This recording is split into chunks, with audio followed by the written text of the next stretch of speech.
Nativity of John the Baptist Solemnity. Our Daily Bread with Father Peter Morba, SDB. First reading, Isaiah 49 verse 1 to 6. Second reading, Acts 13 verse 22 to 26.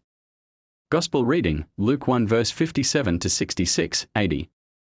Theme, The Lord chose you before you were born. God already knew what we shall become before we were born. He chose us for a particular purpose even before we came into existence. Our birth is a journey towards realization and fulfillment of that plan of God concerning our lives. Therefore, as we grow and live our life here on earth, we must endeavor to live according to that plan God has for us from the beginning. Otherwise we become failures in life. The birth of John the Baptist with all the circumstances surrounding it tells us how God is involved in our lives right from conception to death.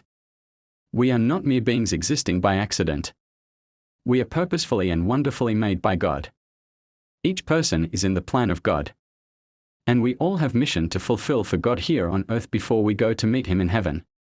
When John was born, every neighbor and kinsfolk rejoiced with Zechariah and Elizabeth, for God has done marvelous thing for them. And when it was time to name the child, all the neighbors and kinsfolk suggested that his name will be Zechariah after his father. But his mother, knowing that her son is special and different, objected, saying, "His name is John." After some arguments, they inquired from his father what name his son should be called. And he wrote John just as his mother had said. And immediately Zechariah's speech was restored. Sometimes in our lives, we have people like these neighbors and kinsfolks who may want to change our destiny. People who do not support our growth. Instead, their presence in our lives brings sorrow, downfall and setback. We can never realize or fulfill God's agenda in our lives by relating to this kind of people. These people are toxic to our well-being. So we must cut off from them. We must stand our feet like Elizabeth, declaring what God has already said concerning our lives. Every journey or step you take is geared towards that God's agenda. Therefore, do not try to be like another person. You are unique. And no one can fulfill your agenda except you. When people asked John if he was the Messiah, John did not try to become the Messiah. He has his own name and work fulfill.